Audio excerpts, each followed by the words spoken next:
Si os parece, vamos a empezar esta mesa redonda en la que van a participar Bernardo José García García, de la Universidad Complutense, a mi derecha, Abraham Madroñal, del Consejo Superior de Investigaciones de Madrid, a mi izquierda, y Antoni Tordera, de la Universidad de Valencia. Y a partir de ahora serán Toni, Bernardo y Abraham.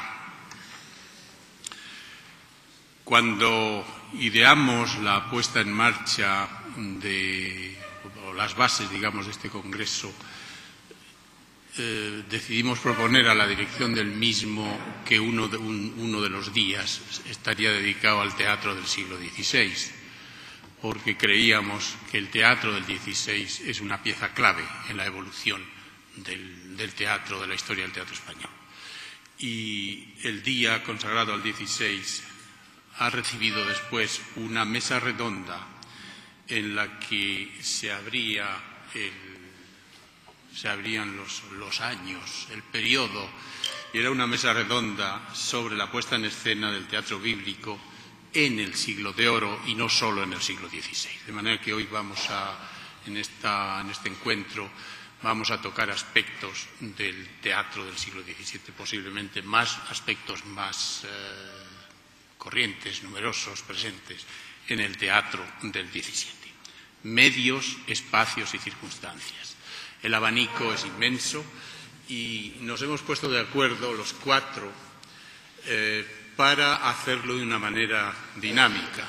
No van a leer, yo les voy a hacer algunas preguntas y a partir de esas preguntas que están conchavadas ya con ellos, vamos a intervenir y a hacer una reunión animada. Y al final o cuando Toni Tordera quiera, entonces habrá algo especial que prefiero no decirlo para mantener la atención del respetable. Una vez dicho esto, qué duda cabe de que es la puesta en escena, los espacios, la producción teatral, la descripción del personaje vestido en escena, el vestuario, el trasvase entre las otras artes del icono, pintura, etcétera, y el teatro. Hay todo un mundo que nos lleva hacia la consideración del teatro clásico en este caso, como la expresión de una manera de ver el mundo a través de la puesta en escena, del vestuario, de los gestos, etcétera, etcétera.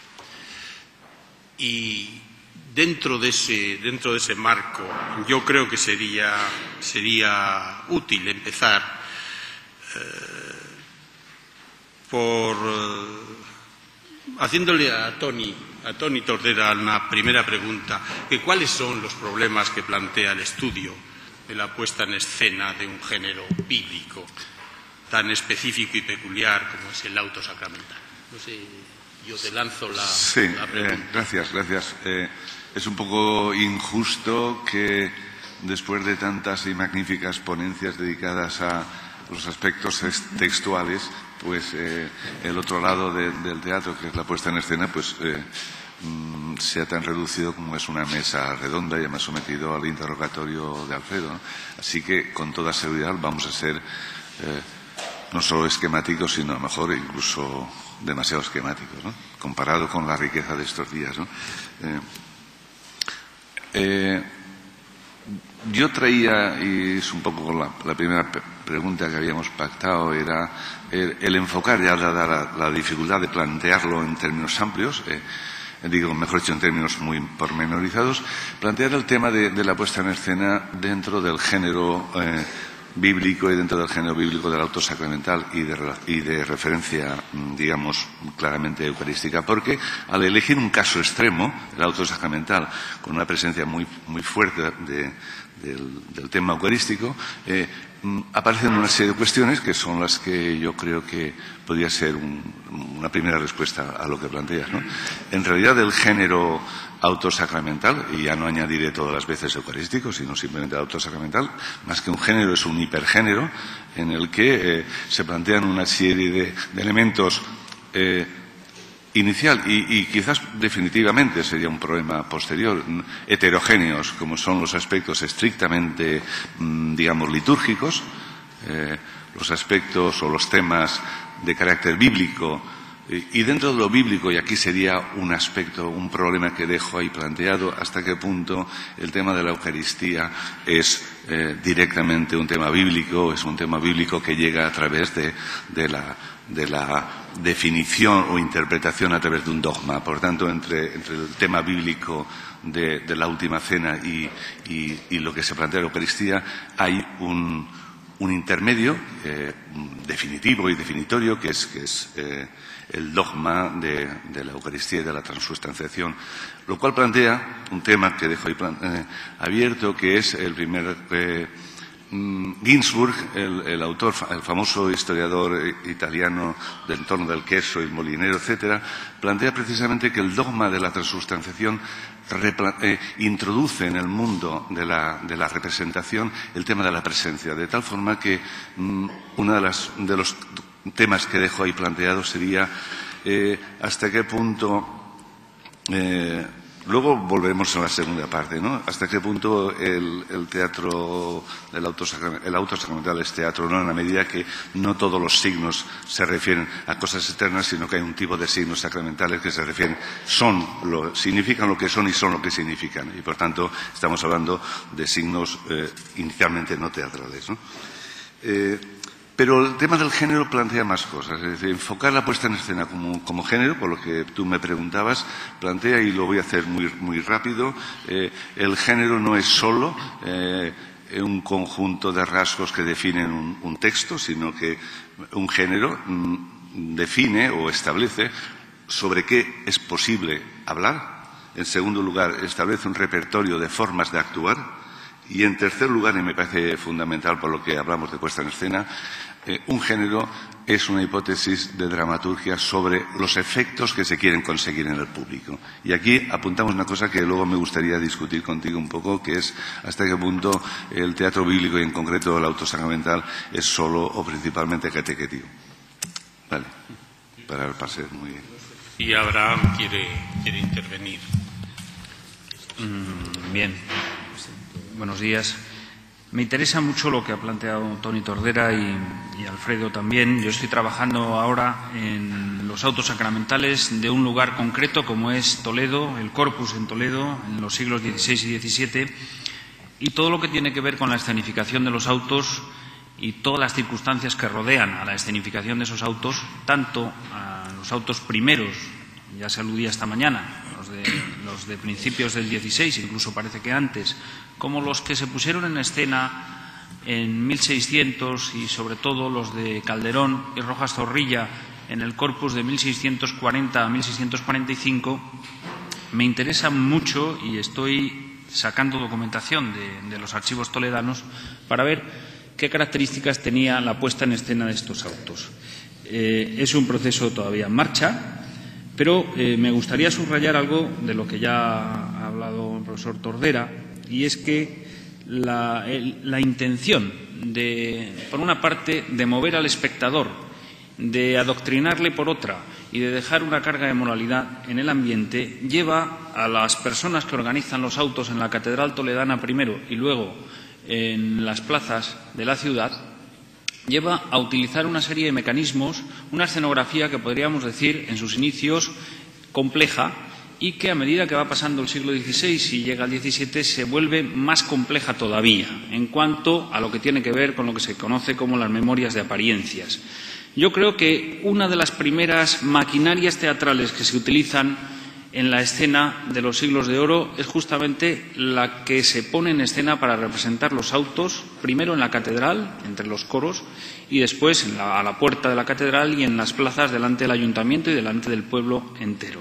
La tramoya, o una de las primeras tramoyas que conocemos, está ya presente, por ejemplo, en el auto de la Ascensión, donde se puede hablar ya, y estamos hablando de 1500, de un rudimento de tramoya complicada, por medio del cual pues aparecen y desaparecen personajes, ascienden y descienden personajes como Cristo o el demonio, o se muestra rudimentariamente cómo es la boca del infierno con algunas almas allí dentro abrasándose, ¿no?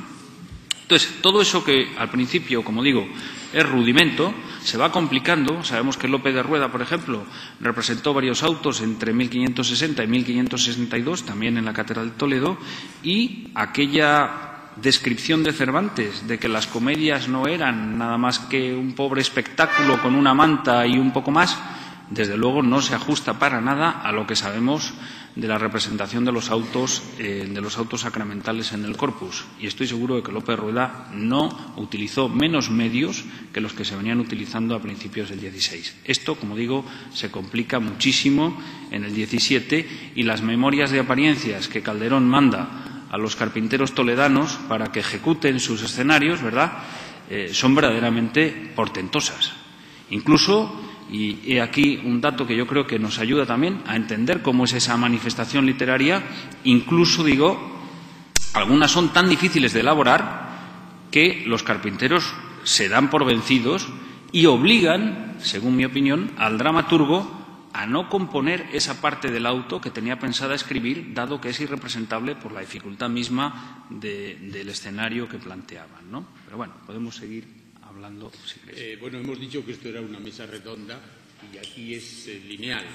De manera que si hay alguno de vosotros que quiere hacer alguna pregunta, repito que esto no es una mesa lineal, sino redonda, que si alguno de vosotros quiere hacer alguna pregunta, alguna observación, hacerla a condición de que no nos deis una conferencia. Dentro, con esa limitación, digamos que mesa redonda quiere decir también intercambio entre nosotros y vosotros. Yo no sé si Bernardo quería intervenir ahora. Las dos intervenciones previas me dan pie a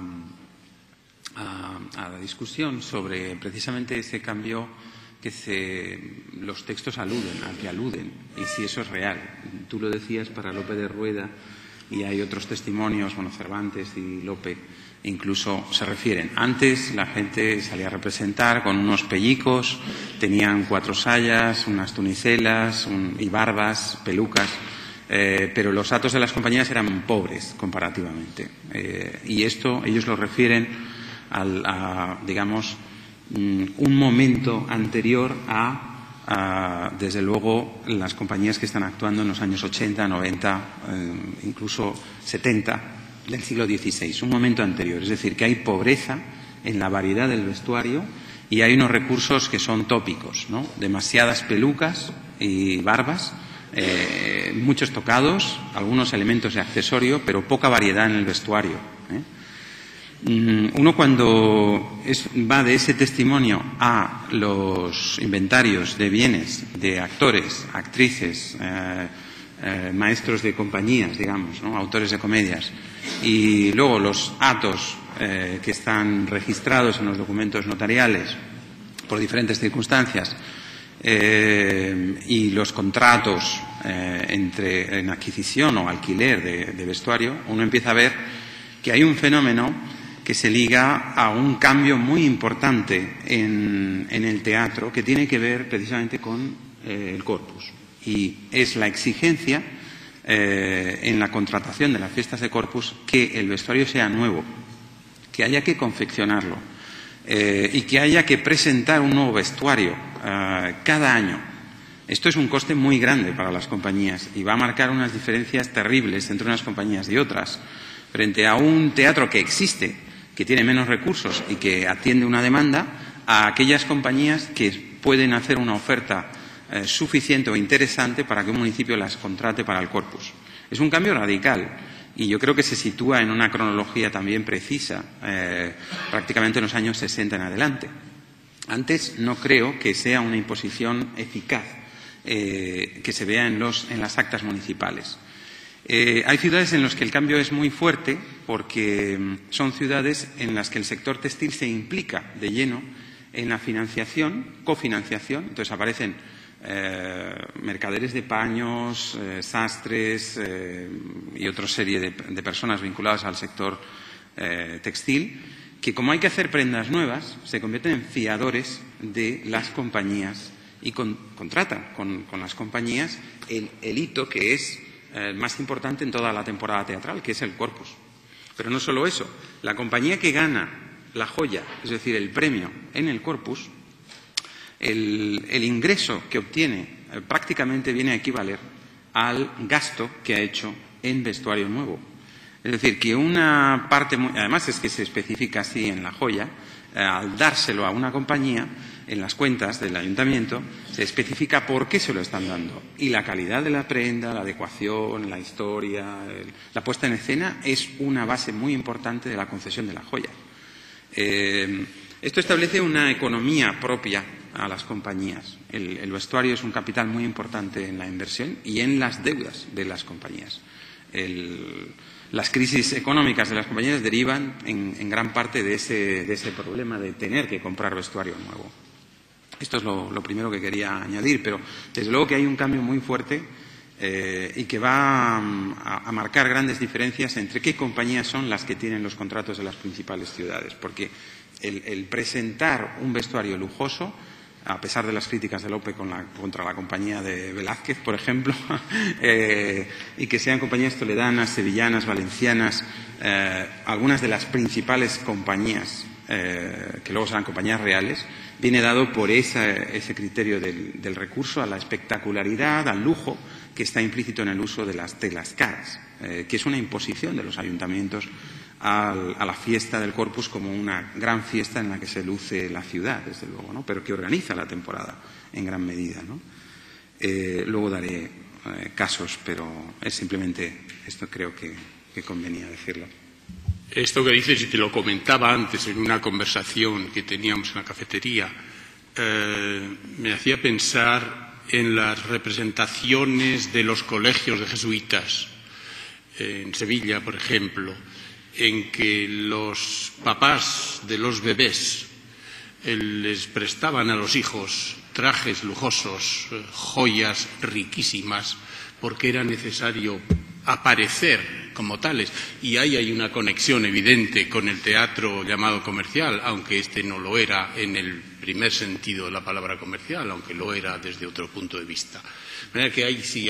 Ahora, hay en el teatro anterior, y yo estoy de acuerdo con Abraham, que las cosas que hizo López Rueda cuando tuvo los contratos de Valladolid no eran tan pobres como dice. ¿Por qué tuvo Cervantes esa obsesión de decir que eran 4 pellicos y 4 cosas? No lo sé, pero había una preocupación precisa en identificar en las cuentas, por ejemplo, de la Universidad de Salamanca, las representaciones que se hacen de los autos de Lucas Fernández están marcadas precisamente todas y cada una de las cosas que utilizaban, que eran muy limitadas. Ahí sí que eran las pellicas y los zapatos, y etcétera, etcétera.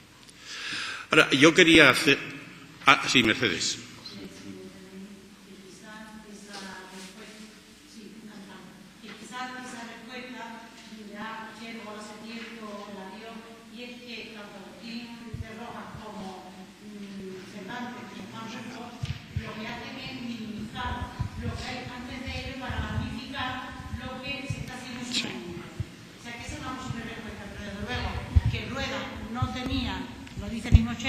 Que Rueda no tenía, y después otros críticos, que Rueda no tenía un ato ni una, en fin, escenografía tan pobre, lo están mostrando la puesta en escena de sus comedias.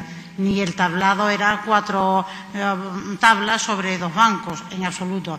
Pero ya aprovecho que tengo el micrófono para preguntarle a Bernardo, porque esa fue cuando hablamos una de las posibilidades, si él, que conoce también los actos de comedia, ha encontrado en esos actos elementos caracterizadores que conduzcan a la representación de autos bíblicos. Esto viene a huevo. He traído un ejemplo para que veáis. Bueno, esto cualquiera que haya trabajado con Corpus habrá encontrado en los contratos de los ayuntamientos precisiones, a veces muy detalladas, sobre cómo van a salir cada personaje. La mayoría de los contratos suelen ser más bien títulos de autos concretos que quieren que representen o que se comprometen a representar o que se comprometen a desarrollar, ni siquiera están escritos. A veces es solo el tema, lo que se le pide, y la compañía tiene que hacer el texto y generarlo y generar el espectáculo. Y luego vienen condiciones explícitas sobre la forma de representación, lugar de representación o lugares, costes y detalles también de circulación o de escenografía en algún caso. Pero los hay muy, muy detallados, que permiten ver cómo realmente salen a escena determinados personajes. Y un ejemplo que esta mañana se ha dicho, el auto del rey Nabucodonosor, por ejemplo, puede ser el de Toledo, puede ser el del Códice de Autos Viejos, cualquier otro, pero el caso es que es para el Corpus de Madrid de 1573, y un maestro de danzas, que es Francisco de Celada, que también los maestros de danzas no solo se dedican a organizar danzas historiadas, en las que hay temas bíblicos también, para el Corpus o para otras fiestas patronales, sino que también organizan autos y además componen y tienen compañías o generan compañías, como es el caso de Francisco de Celada. Y en este contrato se especifica, solo leeré una parte, con mucho detalle.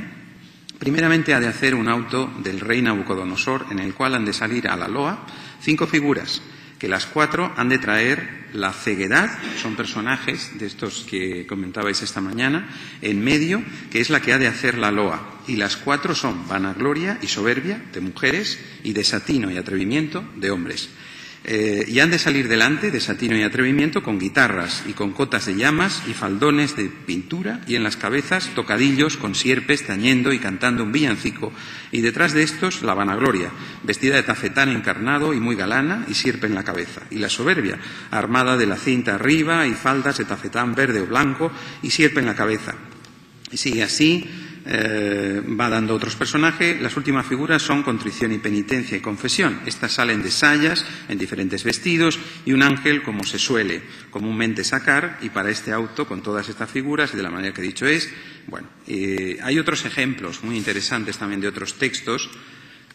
A veces solo da los títulos, la pesca de San Pedro, la vendimia celestial, el rey Baltasar, que sus convites profanó los vasos del templo. En otros casos, la historia de Job, muy detallada, en que entra en su figura con un gabán de damasco morado y un sombrero de tafetán y sus borceguíes, 4 hijos con 4 vaqueros de damasco y brocatel, con sus mantos de colores, con sus tocados y borceguíes, un criado con una tunicela, etcétera, etcétera, etcétera. Si nosotros comparamos estas muy detalladas con los atos, podremos ver, porque en los atos no nos dicen los personajes, son los personajes que vienen tipo villano, villana, pobre, gitano, gitana, rey, soldado, virgen, algún santo, Santiago, etcétera, caracterizados, que tienen que tener un determinado elemento de vestuario tipo. Y así aparecen, por ejemplo, en los inventarios de tiendas de alquiler de vestuario, que vienen tiendas, en Madrid hay por lo menos 4 tiendas a comienzos del siglo XVII que se dedican solo a alquiler de vestuario para fiestas y representaciones teatrales. Y tenemos inventarios de ellas, en las que vienen muy detallados tocados, barbas, pelucas, otros elementos de decoración, como pueden ser pieles animales, de lobos, de león, de plumas, etcétera, y personajes. Pero los personajes son los de demonios, son los, pues eso, rey, virgen, algún santo, soldados, son las caracterizaciones más típicas, ¿no? El resto son tunicelas, gabanes, vaqueros, sayas, que podemos entender cómo las usan con los personajes cuando vemos este tipo de descripciones, o en las acotaciones de las obras, cuando en un momento dado nos dice sale fulanito vestido de tal. Pero son pocas las acotaciones en relación a la cantidad de personajes, y por eso los contratos permiten ver cómo adecuar vestuario y el tipo, cómo sale vestido. Y esto quizás se podría introducir otro tema, que es el tema del trasvase entre artes, ¿no? Quizás. Y quiero preguntarle a Toni, antes has hecho una alusión así casi velada sobre la condición teatral de los autos sacramentales, sí o no. Te escuchamos. Sí, yo creía que eras mi amigo y no. Bien, solamente una cosa a añadir a lo que ha dicho Bernardo, es decir, que yo creo que una de las vías de crecimiento, de estudio en toda esta temática no es tanto solo, es una relación mutua, es decir, de los textos a todos los materiales de representación y las condiciones de producción, que podríamos llamar actualmente, y también mutuamente al revés, es decir, desde las condiciones de producción van definiendo el género y el teatro, ¿no? Lo que tú me has preguntado, pues la primera reacción es contestar, sería desde hoy decir que no es un teatro, o por lo menos hay dos cosas que dificultan esa definición. Luego haré marcha atrás, claro. Lo que he señalado, ese tipo de signos que no son ya, podemos considerarlos como signos estrictamente teatrales, serían los signos sacramentales, que de alguna forma u otra están allí pendientes, y la otra cosa es que esa heterogeneidad de materiales que he señalado, los litúrgicos, los dogmáticos o religiosos y, en tercer lugar, los artísticos, toda esa heterogeneidad queda resuelta en la época desde la fe tanto del emisor como del receptor. Una fe del receptor en la que tú has señalado antes en tu anterior ponencia, que es un receptor aparentemente homogéneo, porque están todos los judíos conversos, los moriscos, etcétera, etcétera, ¿no? Por tanto, digamos, esa es una. Te voy a devolver la pregunta, pero de la siguiente manera. Ese público heterogéneo justifica lo que tú señalabas del carácter o de la voluntad catequética que tiene el teatro bíblico y sacramental o autosacramental. Pero yo, escuchándote antes, he empezado a preguntarme si no estará ocurriendo durante esos 2 siglos lo mismo que ha ocurrido en pintura, que el tema religioso ha servido para que los pintores investiguen y avancen en la perspectiva, en el color, etcétera. Y si no estará ocurriendo que es posible que de una manera consciente o inconsciente haya una voluntad catequética, pero lo que me da la impresión es que con ese pretexto y con ese mecenazgo y con esa censura aceptada, los dramaturgos se van a permitir ir explorando situaciones dramáticas nuevas, estructura dramatúrgica nueva, etcétera, bajo la capa del tema bíblico. Así que la pregunta sería hasta qué punto estos dramas o estos textos son exclusiva o principalmente catequéticos. Te lo digo a ti. A ti, claro. Yo creo que ese teatro que va a esa producción cultural, para no usar la palabreja, que va cargada de una doble dinámica catequística o catequética y al mismo tiempo que permite la construcción de unos lenguajes teatrales, etcétera, etcétera, llegará un momento en que se vacíe por dentro de todo el elemento catequístico y se mantenga solo lo otro que yo no creo que sea una cáscara vacía, no lo sé. Yo recuerdo de mis años estudiantiles en Madrid que entonces José Tamayo representaba en los jardines Sabatini del Palacio Real autosacramentales, entre otras cosas. Y yo recuerdo una cena del rey Baltasar en que en cada uno de los balcones de aquella fachada del palacio aparecían unos ángeles y en el medio una hostia gigantesca. Y todos estábamos contemplando aquello como un espectáculo teatral. Pero la pregunta que nos hacíamos, un grupo de amigos que estábamos muy cerca, quiero decirte, la teología, y no es que yo haya estudiado para clérigo, no, pero es algo que me ha preocupado siempre, en que toda esa problemática la teníamos relativamente controlada. Y no entendíamos casi nada de lo que se estaba diciendo allí en cuestiones teológicas. Pero la potencia teatral, los signos que había en escena eran de tal calibre que nos decíamos, si nosotros no lo entendemos, ¿qué entiende la gente de ahora? ¿Y qué entendía la gente del siglo XVII? De todas esas disquisiciones teológicas. Una vez lo hablaba esto con José Mari Díez Borque y me decía, no entendía posiblemente nada, pero el espectáculo estaba ahí. Y el espectáculo alimentaba en el fondo, en un segundo plano, la fe, es decir, daba respuesta a las necesidades catequéticas que había en él. O sea que los dos elementos están ahí y se vacía de uno, o se vacía de la parte catequística uno de ellos, pero al mismo tiempo el espectáculo, el gran espectáculo, que muchas veces era espectáculos de luz y color, mantenía viva la posibilidad de hacer la catequesis, ¿no? No sé si Abraham quería intervenir y luego lo intervenir. Sí, empleando una expresión de Bernardo, me la habéis puesto a huevo también, porque yo venía a decir lo mismo. Efectivamente, los autos del 17 son muy difíciles de seguir literalmente, pero es que a lo mejor tampoco importaba demasiado, por lo menos para el gran público. Es decir, es imposible que siguieran uno a uno los versos de Calderón o de Rojas Zorrilla o de cualquier otro dramaturgo, pero lo que importaba ahí, yo creo, también era todo lo que rodeaba a la puesta en escena. Es decir, tanto la vistosidad de los trajes como el color.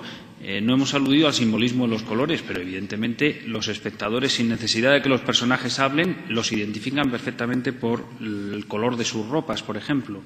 Como aspectos tan interesantes y que quizás se nos escapan un poco porque no tenemos todos los datos de qué personajes, qué actores daban vida a determinados conceptos o a determinadas figuras, ¿no?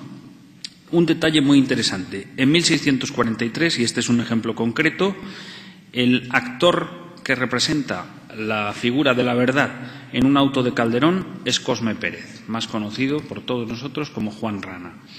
Pues bien, yo me imagino que las razones que dijera Cosme Pérez disfrazado de verdad en el escenario no llegarían a la gente, pero desde luego lo que sí llegaba es que en determinado momento a Cosme Pérez le quitan la ropa y queda la verdad desnuda en escena, lo cual debería provocar la hilaridad de la gente, porque ver aquella especie de morcilla, de actor de 1 metro y poco, gordito, rechonchete, de repente desnudo, y diciendo, ¡ay, me he quedado en cueros! Claro, como es la verdad, ¿no? La verdad siempre está desnuda, la mentira le despoja de su túnica. Todo ese tipo de iconografía, de símbolos, incluso de máquinas, como digo, claro, el espectador no oye lo que se dice o no lo entiende del todo, pero sí que ve que baja un dragón con 7 cabezas, y lo que voy a leer es espectacular, está en el libro de Sergon también, un auto de 1608, dice: en el otro medio carro ha de haber un dragón de 7 cabezas, si pudiere ser, echando fuego por las bocas, y si no pudiere ser vivo, sea pintado. Evidentemente, no creo que encontraran al dragón de las 7 cabezas para poder echar fuego por la boca, y probablemente ser vivo no quiere decir que estuviera vivo el dragón, sino que fuera una figura de bulto que llamaban entonces, ¿no? Pero esto nos da idea un poco de la magnitud del espectáculo. Entonces, la vistosidad de los trajes, como ha hecho Bernardo, extraordinaria. Se exigía incluso en Toledo que los trajes fueran los mismos que se habían empleado en el estreno de las obras en Madrid. Este era un requisito indispensable para poder representar los autos del Corpus. Pero también la escenografía acompañaba. Y el texto, pues, como decimos a veces en los congresos, ya se leerá cuando se publique, ¿no? Al fin y al cabo. Sí, quería decir un par de cosas. Sí. Por cerrar la pregunta y luego añadir algo más. En ese tipo de teatro, la frontera entre la verdad en la que se cree que es verdad y lo que es simulación teatral, la frontera es muy difusa. Así que yo creo que haríamos un error histórico si desde aquí analizáramos aquello en función de si es teatro o no, desde nuestro concepto de teatro, ¿no? Pero, por otro lado, el auto sacramental, en su representación, apela a una especie de arquetipo de espectáculo que se repite a lo largo de la historia. Si me vais a permitir solamente una pequeña referencia, la primera muy obvia y además muy reciente, y es que si en la época había carros que representaban la fe a través de las calles, esto sabéis que hay una iniciativa en Londres de autobuses en nombre del ateísmo, que van a recorrer la ciudad proclamando el ateísmo. Es decir, que el mismo esquema, un aparato móvil que recorre la ciudad, en un caso la fe y en otro caso lo contrario, ¿no? Pero, volviendo a lo que estaba diciendo antes, si el esquema de un autor sacramental de alguna forma es convocar a la gente para hacer memoria de lo que había ocurrido, cuando hagáis esto, hacerlo en memoria mía y acabar en una mojiganga, el esquema de comunidad, memoria y mojiganga, curioseando por la red, pero buscando la adrede, encuentro que la ceremonia de clausura de Pekín tiene el mismo esquema, además definido por ellos, no es que me lo he inventado yo, un esquema de reunión, de memoria y de carnaval, equivalente a la comunidad hacer en memoria de mí y a la mojiganga. Es decir, que es como un arquetipo de encuentro y de celebración, independientemente que le llamemos teatro o no teatro. Bien, lo de Pekín me ha salido bien.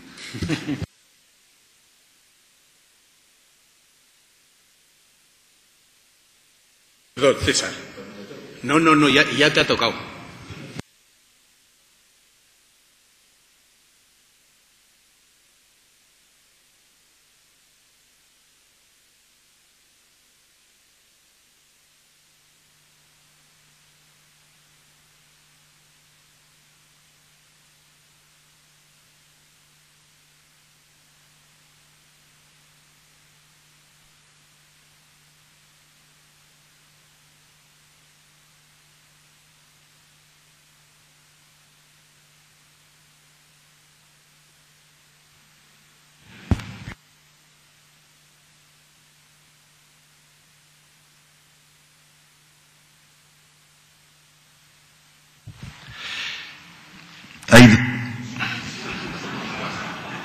Iba a decir un ay del verbo, no de la exclamación.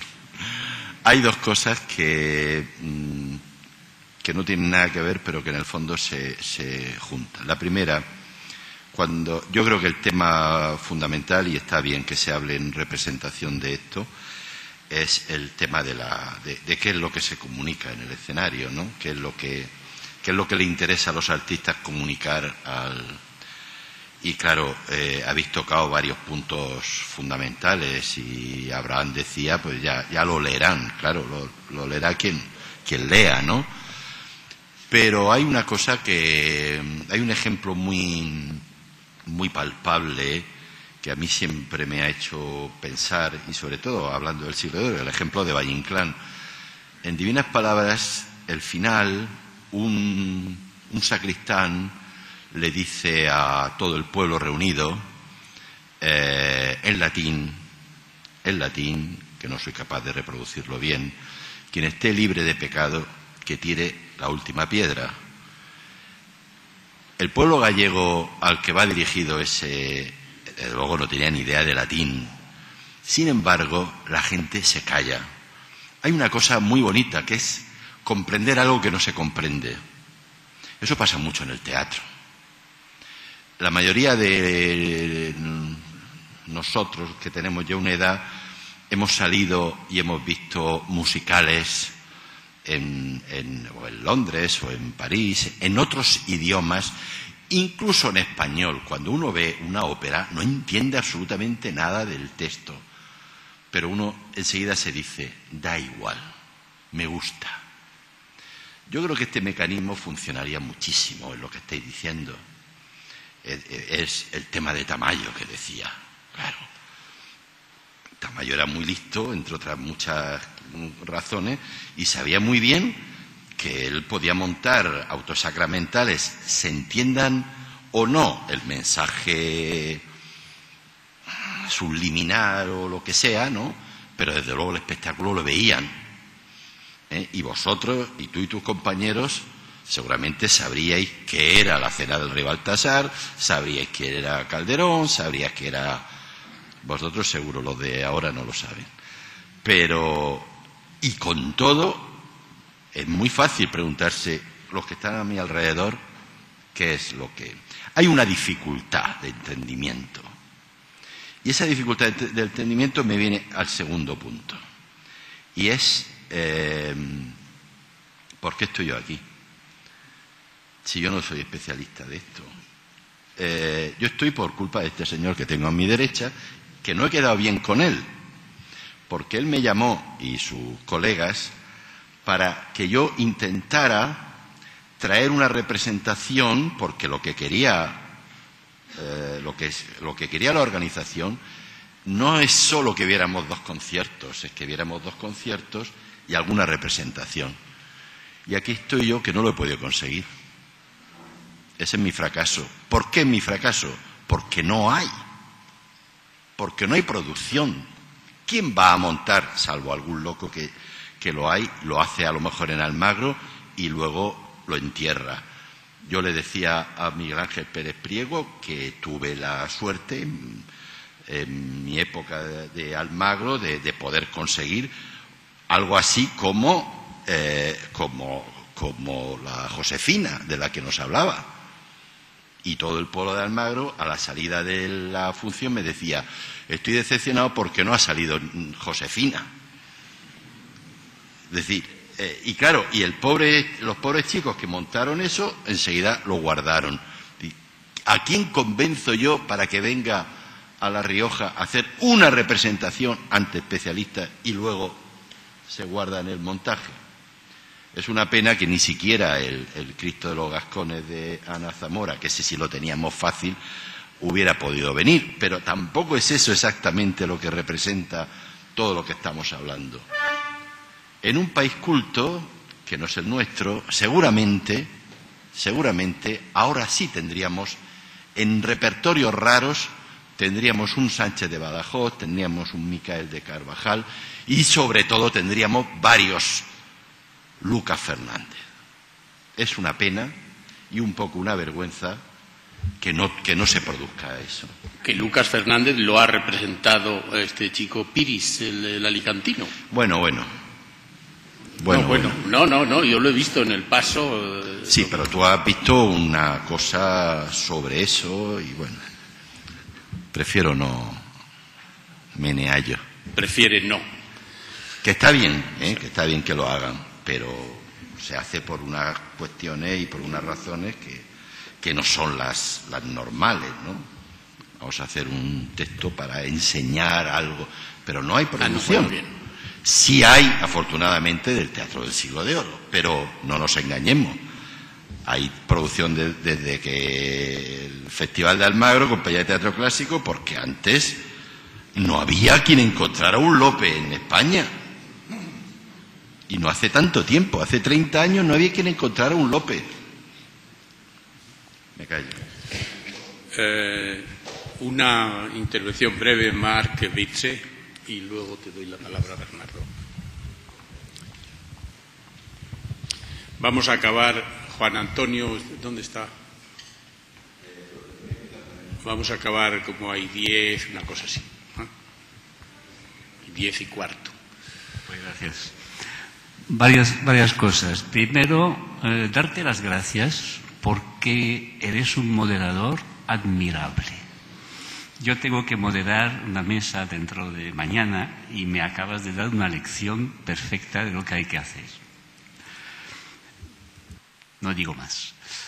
Otra cosa, voy a comunicar una experiencia de Auto Sacramental, precisamente. Hace algunos años, en ese país de masones y gabachos, y en particular en Toulouse, invadida por republicanos anarquistas, del 36, gente descreída como no puede haber en otro sitio del mundo, se representó el auto sacramental de La vida es sueño.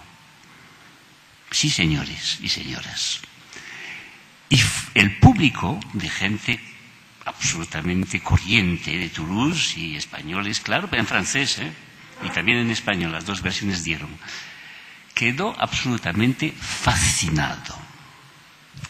Y entonces, en vez de decir, como oí hace poco, le gusta porque no entiende. Hay que matizar esto mucho. Primero, en el Siglo de Oro había gente que entendía la capa, entendía otros menos. Pero lo que se entiende es que estas obras son dramas con un valor afectivo y emocional tremendo. Y lo digo tanto de los autos de materia de mitología pagana como de mitología bíblica, que las dos cosas son dos mitologías iguales en el trabajo de los que escriben. Y entonces son dramas intensamente emocionantes. Tanto el verdadero Dios Pan, en la admirable edición de Fausto Antonucci, que es un drama de amor, construido como una comedia, tanto como cualquier otro autosacramental bíblico. Es decir, no solamente hay la comprensión literal de las palabras, pero comprende que hay una aventura, no es solamente espectáculo, en el sentido así vacío quizá del espectáculo, no es solamente aparatosidad, vistosidad, es también lo que está pasando, algo que puede interesar más allá de la comprensión detallada, sencillamente a un público que asiste al drama mayor del hombre, salvarse. Sálvese con Dios o sin Dios, eso no importa, pero salvarse y resolver el problema de la muerte, por ejemplo. Entonces, una observación de una experiencia propia que viví yo en la ciudad de Toulouse. Gracias. Cambiar de tercio ahora. Vamos para adelantar un poco, si me permitís.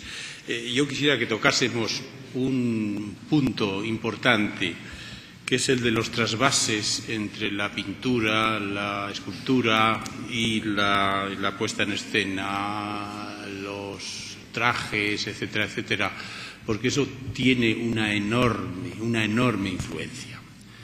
Las ropas que llevan por la calle los ciudadanos, qué duda cabe que influyen en la manera de construir, por ejemplo, el vestuario en el teatro, pero también el vestuario que se construye en el teatro influye en la manera de vestir los ciudadanos.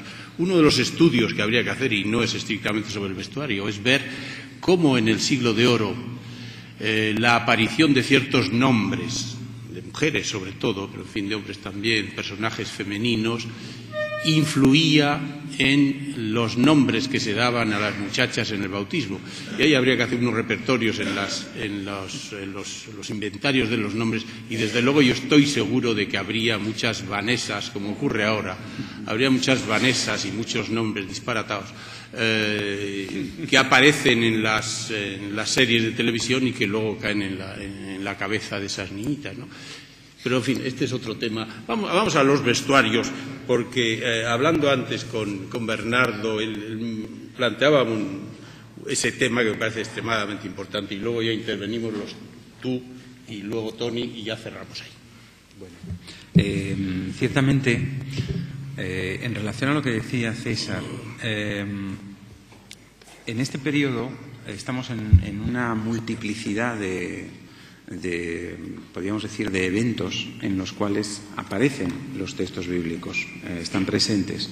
Desde luego hay en el carnaval, en la fiesta popular, toda la iconografía que decora las iglesias, las capillas, también la forma de educación de los nobles, de los señores, porque las historias de Asuero, los temas de Alejandro, el Bellocino, etcétera, las historias propias de cada país o de una ciudad, pues forman parte de la decoración de estos espacios. En el siglo XVI, todavía en el XV, son los tapices los que están presentes no solo en los palacios, también en la calle, en los conventos. Se cuelgan especialmente, entonces se pueden admirar. Hoy en día todavía se cuelgan los de Toledo. Y esto que él comentaba de la puesta en escena, evidentemente ya no es solo que el corpus esté en la calle y se hagan los autos, es que los tapices tienen historias como la de Asuero, desde luego, historias del Apocalipsis, del Génesis, de la Pasión de Cristo, los temas marianos, del rey David, de la reina de Saba, del árbol de Jesé, están presentes en la iconografía de los tapices, de tal manera que tenemos vestuario, iconografía de los personajes, puesta en escena de los banquetes, de los acontecimientos que la Biblia está contando. Pero además también estarían las fiestas que incluyen los fuegos artificiales. Son fiestas en las que hay una historia dramatizada que se cuenta, que están también los temas sacramentales perfectamente implícitos, y también los conflictos con las otras religiones. La fiesta de moros y cristianos, por ejemplo, aparecen continuamente en asaltos a castillos que se hacen con fuegos de artificio, la Reconquista, la recuperación de España, todos estos temas también pretenden presentar en una puesta en escena de estos personajes tipo, ¿no? Incluso los protestantes aparecen, pues Lutero, Calvino, y frente a ellos pues los jesuitas o la Iglesia de Roma o el monarca. Las entradas públicas con esos tableau vivant, ¿no? Esos pequeños escenarios, a veces mudos, en los que se representan las mujeres virtuosas. Entonces aparecen las mujeres bíblicas, todas las mujeres, Judith, Esther, todas ellas aparecen como referentes de las virtudes de la princesa, de la infanta, de la reina, en la visita pública, y esto en las grandes ciudades y en ciudades bastante medianas también. Por supuesto, el ámbito universitario, las procesiones, están llevando a la calle estos elementos, y hay trasvases necesarios entre la experiencia de las compañías, las danzas de corpus también, que se alimentan de esos tipos iconográficos, digamos, ¿no? Y creo que la ventaja que tienen los que componen el teatro es que ese público tiene todos esos referentes de continuo. Nosotros estamos en una sociedad que hemos perdido y vamos perdiendo cada vez más esos referentes de historia sagrada, digámoslo así. Hoy en día una clase de iconografía en arte se suda tinta, porque la gente ya no sabe quién es quién. Tiene que leerse la Biblia, repasar las críticas de unos autores y otros, las vidas de santos, porque no está al día de esto. No lee los retablos, no entiende los retablos, no sabe los santos y de qué son patronos esos santos. Pues para las pestes, para las enfermedades, para la sequía, en fin. ¿Cuáles son las advocaciones? Hoy en día no tenemos tan arraigada ya, o se va perdiendo, esa cultura religiosa, popular, devocional, familiar, y eso crea una distancia que dificulta estos textos, la puesta en escena de esos textos, porque no hay complicidad, no hay un sustrato suficiente. Entonces hay que buscar la espectacularidad, hay que recuperar a Calderón, porque Calderón tiene elementos perdurables completamente, y el gran teatro del mundo lo puede ver en Auto Sacramental, no hace falta, o La vida es sueño, es decir, que tiene adaptado al género, y entonces es casi como un teatro moderno en muchos aspectos por otros elementos, ¿no? Pero creo que a la hora de afrontar cómo estudiar este teatro, hay que estudiarlo en su contexto, en esa sociedad que consume todo eso y que tiene todos esos referentes. Pero desde la educación de la escuela, no solo del sermón, sino quien consume este teatro tiene ese elemento. Porque si no, las historias que pasan a los tapices o que pasan a las iconografías que se financian, que están a la luz pública, porque ya no es un mundo cerrado para la élite, no, es que está en la calle y está en los conventos y está en muchos sitios, en zonas públicas. Evidentemente hay que estudiar en conjunto ese teatro, porque entonces cobra sentido con su público, con los referentes de su momento, ¿no? Nada más esto. Sí, brevemente, para decir que el tema es muy apasionante, claro, y que se han hecho algunos estudios que nos ponen, en fin, de manifiesto la relación importante que hay entre los cuadros, entre la pintura, por ejemplo, y cómo se escenificaba eso en el teatro, que al fin y al cabo es pintura viva, ¿no? Está el famoso manuscrito de Reyes Mesía de la Cerda, que nos habla de sus discursos ejemplares, que hablan de la representación de los dibujos que él mismo hizo para el Corpus Sevillano de finales del 16, 1594, y efectivamente aquellos dibujos coinciden con los correspondientes autos sacramentales donde se representaba pues cada una de las historias bíblicas que nos cuentan esos autos, ¿no? Conocemos igualmente por los estudios del profesor Ruano que el escenario, en el caso de los corrales, se convierte en una especie de retablo pequeñito con 9 nichos donde suceden las diferentes escenas que nos van contando en las comedias. Y sobre todo, y lo que yo creo que es importante, es que el dramaturgo, quizá conchavado con las personas que encargaban la escritura de esos autos o comedias, lo que quiere dejar en el espectador es una imagen viva de lo que había oído predicar, como dice Bernardo, o lo que había leído, en caso de que supiera leer, ¿verdad?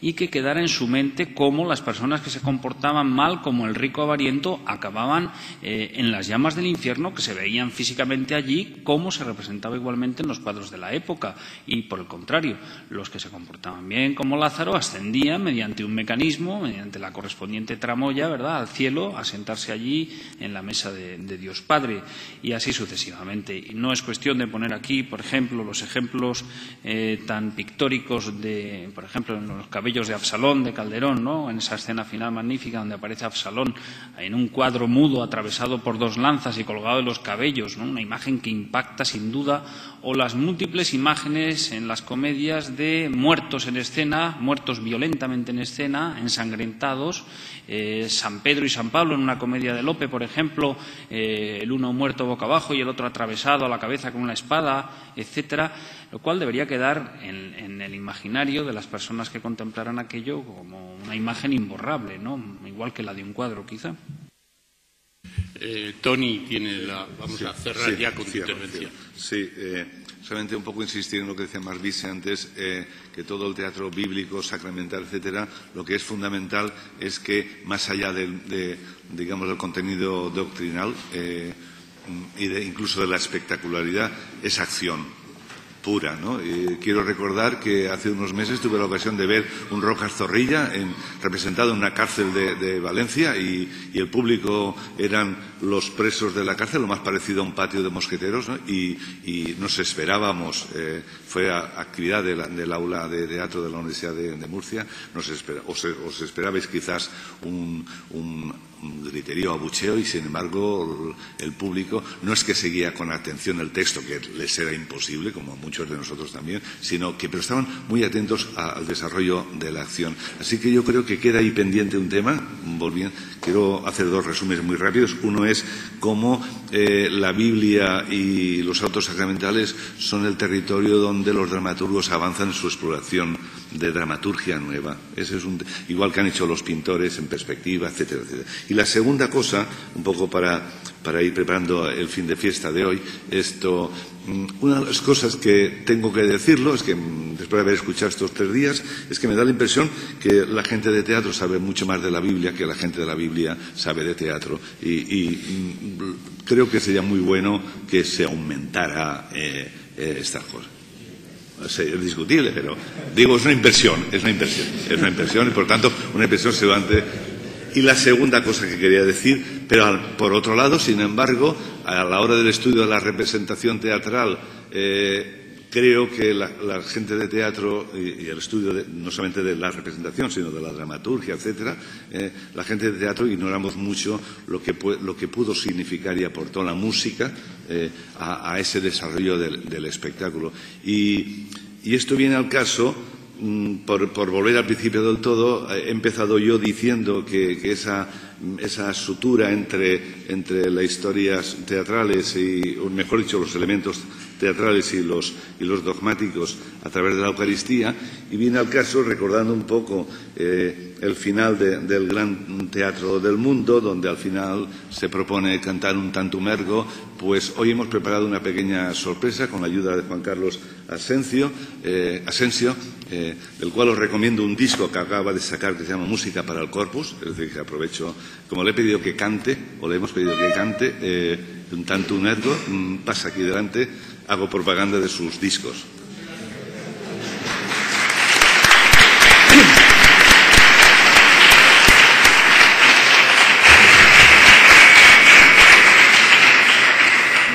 Bueno, esta sorpresa para mí es terrible. Bueno, antes de cantar el Tantum Ergo, que como saben son las 2 estrofas Tantum Ergo y Genitori Genitoque, las 2 estrofas últimas del himno Pange Lingua Gloriosi, decir que en España circularon desde aproximadamente el siglo XIV 2 melodías distintas, una mantenida por las órdenes mendicantes, sobre todo por dominicos, franciscanos, que era una melodía de tradición romana porque estaba consignada en sus libros. Los libros de las órdenes mendicantes se copiaban con respecto a los exemplaria que estaban depositados en determinados conventos de Europa, con lo cual ellos, digamos, que no tenían esta posibilidad. Pero lo que sí está claro es que la mayoría de los códices nos transmiten una melodía que era muy pegadiza, tanto para ese himno como para el otro himno eucarístico, el Sacris Solemnis, que hasta incluso yo creo que en las representaciones, cuando oían cantar eso, yo creo que la gente hasta incluso se podría sumar. No sé si es un atrevimiento. Bueno, dicho esto, que suene la música. Seguramente lo cantaba mucha gente, esto hacía un efecto de solemnidad que cuando canta uno solo se pierde. Y además también imaginémonos, bueno, que el marco de aquí es incomparable, no puedo decir nada, claro. Bien.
Gracias y una más a Juan Carlos porque te dejaste convencer anoche en la cena. Muchísimas gracias, Juan Carlos. Muchísimas gracias a Tony, Bernardo y Abraham. Y gracias a vosotros, a los que habéis participado. Gracias a vosotros por haber venido. Muchas gracias.